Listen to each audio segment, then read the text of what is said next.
तो आज जो हम अपना चैप्टर स्टार्ट कर रहे हैं उससे बोलते हैं जनरल ऑर्गेनिक केमिस्ट्री, यानी इन शॉर्ट बोलते हैं जीओसी। जीओसी में हम पूरी ऑर्गेनिक केमिस्ट्री की बेसिक थीम समझेंगे। ऑर्गेनिक केमिस्ट्री होती क्या है और ऑर्गेनिक केमिस्ट्री को पढ़ने के लिए हमें जिन जिन कंटेंट की जरूरत पड़ेगी, जो जो चीजें एटलीस्ट हमें पता होनी चाहिए, वो चीज हम इसके अंदर समझेंगे। सबसे पहले क्वेश्चन ये बनता है कि ऑर्गेनिक केमिस्ट्री क्या होती है। तो जब हम बात करते हैं डेफिनेशन ऑफ ऑर्गेनिक केमिस्ट्री की, तो हम ये कहते हैं the branch of chemistry that deals with the study of hydrocarbon and their derivatives is called organic chemistry.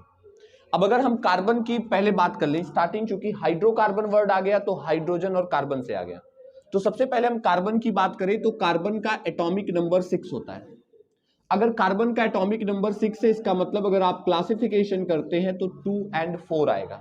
इसका मतलब कार्बन के वैलेंस शेल में एक में 2 इलेक्ट्रॉन होंगे और एक में 4 इलेक्ट्रॉन होंगे। जो ये 4 इलेक्ट्रॉन वैलेंस शेल में एग्जर्ट कर रहे हैं, ये जो 4 इलेक्ट्रॉन्स हैं, इन 4 इलेक्ट्रॉन से ही इसकी हमको वैलेंसी समझ में आएगी। इसका मतलब कार्बन के वैलेंस शेल में टोटल 4 इलेक्ट्रॉन्स अवेलेबल होते हैं। अब जो कार्बन के वैलेंस शेल में 4 इलेक्ट्रॉन अवेलेबल हैं, ये इनकी वैलेंसी को बताता है, जिससे हम ये कह सकते हैं कि इसकी वैलेंसी टेट्रा वैलेंसी होगी। ये सब हम समझ रहे होंगे। टेट्रा वैलेंसी क्या होती है? कार्बन 4 बॉन्ड का फॉर्मेशन करेगा, कार्बन 4 बॉन्ड का फॉर्मेशन करेगा, जो इसकी क्या कही जाएगी? टेट्रा वैलेंसी बोलेंगे। अब जब कार्बन 4 बॉन्ड का फॉर्मेशन करेगा तो ज्योमेट्री जो इसकी बनेगी वो टेट्राहेड्रल शेप में एक्वायर होगा। टेट्राहेड्रल शेप, जिनके बीच में एंगल 109.5 डिग्री का बनेगा। 109.5 डिग्री, यानी हर एंगल जो बनेगी वो 109.5 डिग्री की एंगल बनेगी। दूसरा क्वेश्चन ये बनता है कि ऑर्गेनिक केमिस्ट्री में मेनली कार्बन ही क्यों यूज किए जाते हैं?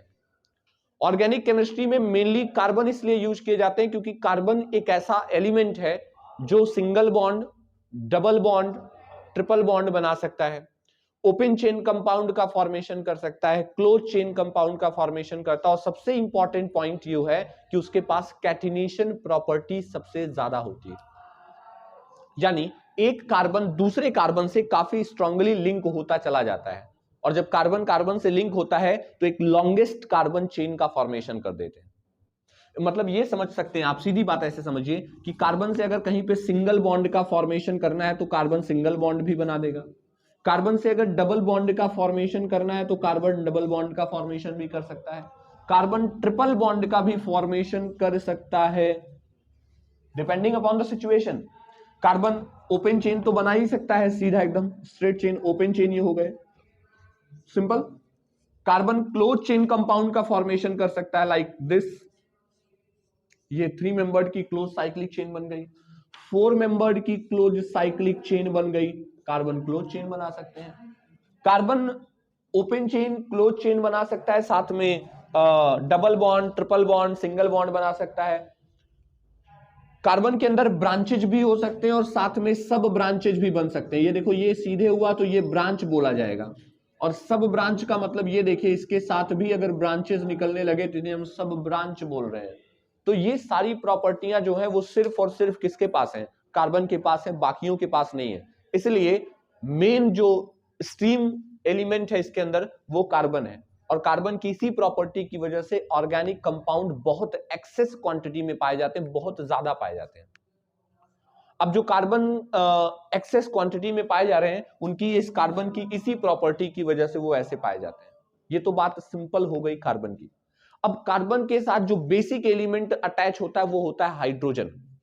कार्बन के साथ बेसिकली कौन अटैच होता है? हाइड्रोजन। अब अगर हाइड्रोजन अटैच होता है तो कार्बन और हाइड्रोजन मिलके, जैसे मान लीजिए ये 4 हाइड्रोजन, हमने एक कार्बन की वैलेंसी 4 होती है तो हमने 4 हाइड्रोजन लगा दिए। एक कार्बन की वैलेंसी 2 होती है तो हमारे पास 2 कार्बन है, तो कम पहले तो कार्बन कार्बन अटैच होगा, आफ्टर दैट सब क्या अटैच कर देंगे? हाइड्रोजन। तो हम इन्हें क्या बोलेंगे? हाइड्रोकार्बन बोलेंगे। अब हम कर क्या रहे हैं? यहां से हाइड्रोजन को रिप्लेस करके हम इसकी जगह पर कोई नए एलिमेंट को लगा देते हैं, जिसे हम जेड बोल दे रहे हैं।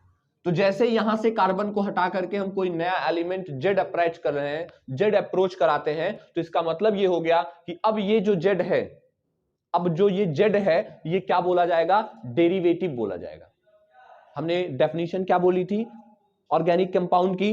द कंपाउंड, द केमिस्ट्री या the branch of chemistry that deals with the study of hydrocarbon and their derivative. तो हाइड्रोकार्बन तो ये हो गया, कार्बन हाइड्रोजन को मिला के तो हाइड्रोकार्बन हो गए। अब डेरिवेटिव कैसे बनेगा? इस H को हटा करके किसी नए कंपाउंड को उसकी जगह पे प्लेस्ड कर देने से डेरिवेटिव्स का फॉर्मेशन होता है।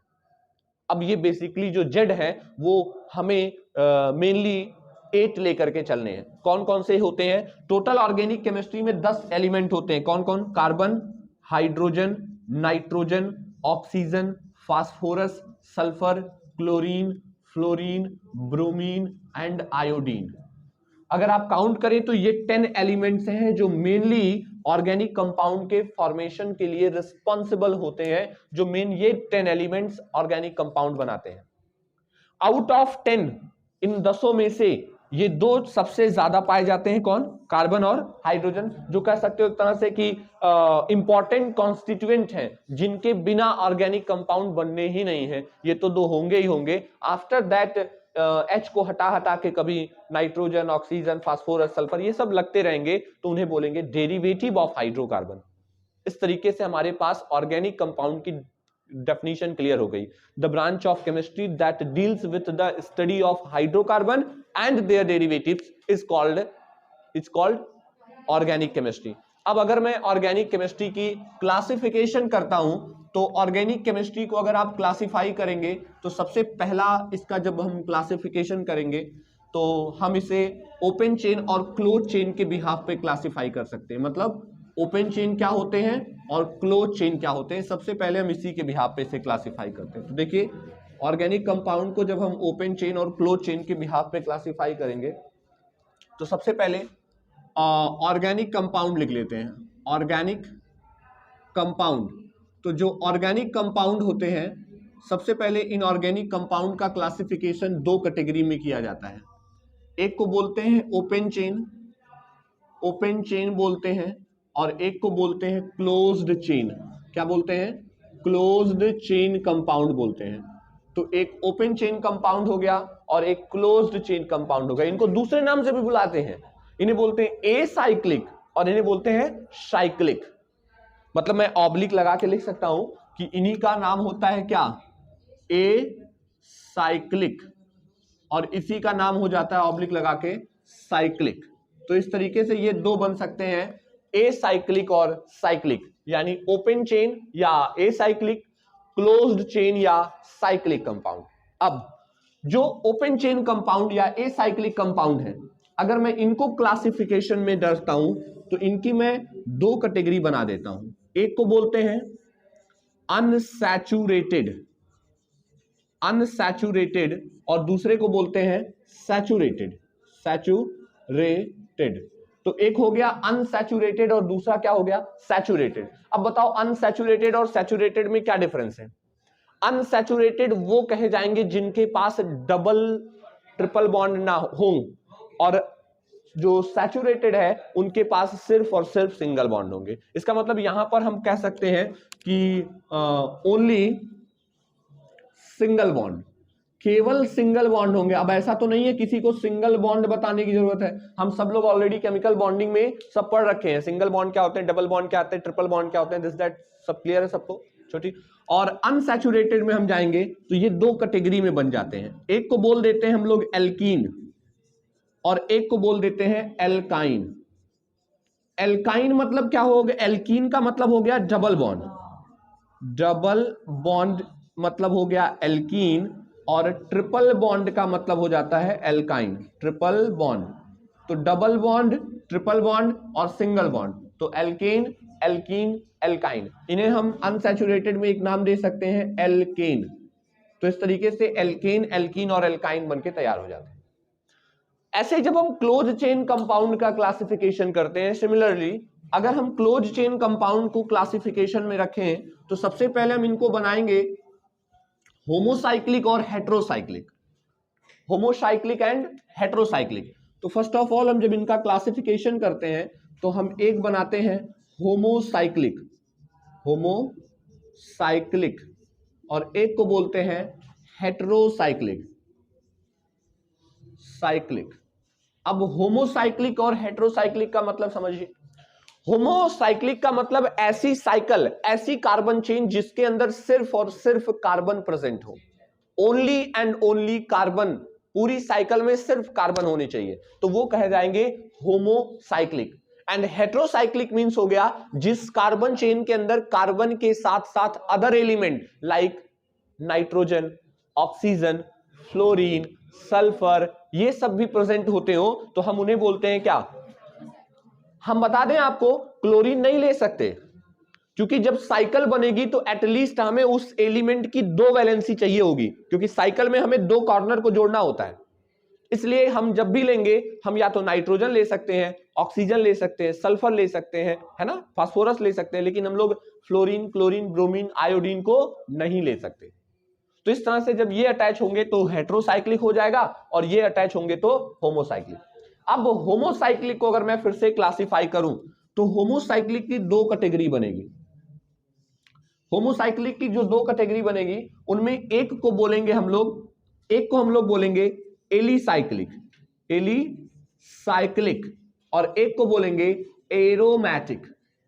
एक को बोलेंगे एलिसाइक्लिक और एक को क्या बोलेंगे? एरोमेटिक।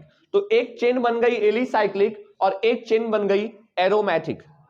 अब एलिसाइक्लिक और एरोमेटिक को हमको डिटेल में पढ़ना है, अभी हम क्लासिफिकेशन कर रहे हैं, फिर हम डिटेल में इन पे बात करेंगे एलिसाइक्लिक क्या होते हैं, एरोमेटिक क्या होते हैं। पहले समझिए, एलिसाइक्लिक और एरोमेटिक, इनमें एक बेसिक फॉर्मूला अप्लाई होता है। एरोमेटिक कंपाउंड ऐसे कंपाउंड हो सकते हैं, बेसिकली समझिए, जिनमें जो प्लेन होते हो, जिनमें मतलब जिनका स्ट्रक्चर प्लेनर होता हो, जिनमें 4n+2 पाई इलेक्ट्रॉन सिस्टम होता हो। अब ये सारी चीजें अभी आपके सामने बाउंस करेगी। क्यों बाउंस करेगी? क्योंकि अभी हमने ये सब आगे आने वाला है, अभी नहीं पढ़ा, अभी तो क्लासिफिकेशन कर रहे हैं। तो अभी ऐसे समझ लीजिए कि एलिसाइक्लिक और एरोमेटिक 2 होते हैं। अब एरोमेटिक को अगर मैं बनाऊं तो बेंजीन तो सबने सुना होगा बहुत पहले से। तो इस तरीके से 2 टाइप के होते हैं, एक को बोलते हैं बेंजेनॉइड, बेंजेनॉइड, और एक को बोलते हैं नॉन बेंजेनॉइड, नॉन बेंजेनॉइड। तो एक हो गया बेंजेनॉइड और एक क्या हो गया? Non benzenoid. 2 कैटेगरी बन गई। हेटेरोसाइक्लिक में ऑलरेडी 2 चीजें बना सकते हैं आप लोग, फिर से यहां पे भी एक को बोल दीजिए एरोमेटिक, एक को क्या बोलिए? एरोमेटिक, और एक को बोल सकते हैं एलिसाइक्लिक। तो यानी ये दोनों में भी बन सकते हैं, एलिसाइक्लिक और एरोमेटिक। लेकिन अब यहां पे आप बेंजेनॉइड नहीं बना सकते, क्योंकि जैसे ही हेटेरोसाइक्लिक हो गया, बेंजेनॉइड का मतलब बेंजीन, और बेंजीन का मतलब सिर्फ और सिर्फ कार्बन। तो जब यहां पर हम आएंगे हेटेरोसाइक्लिक में, तो यहां पर बेंजेनॉइड में हम उसे 2 कैटेगरी नहीं बना सकते, यानी बेंजेनॉइड और नॉन बेंजेनॉइड। यहां पे जब भी बनेगा हर बार नॉन बेंजेनॉइड ही रहेगा, बेंजेनॉइड नहीं बन सकता। तो एक बार फिर से समझते हैं, सारे लोगों को ध्यान से समझिएगा। हमारे पास सबसे पहले जो ऑर्गेनिक कंपाउंड्स होते हैं, यानी the compound that are made by carbon and hydrogen as well as its derivative is called organic compounds. अब ऑर्गेनिक कंपाउंड को अगर मैं क्लासिफाई करूं तो 2 तरीके से, एक या तो वो साइक्लिक फॉर्म में होगा या वो ओपन चेन होगा। ओपन चेन मतलब जिसके 2 कॉर्नर 2 जगह पे हो, और साइक्लिक का मतलब कोई कॉर्नर इंड ना हो, जिसका कोई इंड ना हो, घूम फिर के सब एक जैसे दिखे, तो वो साइक्लिक हो जाएगा। इनके अंदर चलते हैं तो 2 कैटेगरी बना लेते हैं, अनसैचुरेटेड और सैचुरेटेड। सैचुरेटेड मतलब single bond containing molecule, unsaturated का मतलब मल्टीपल बॉन्ड जिसमें पाई बॉन्ड होता हो। अब मल्टीपल बॉन्ड में एल्कीन भी बन सकता है और कौन बन सकता है? अल्काइन बन सकते हैं।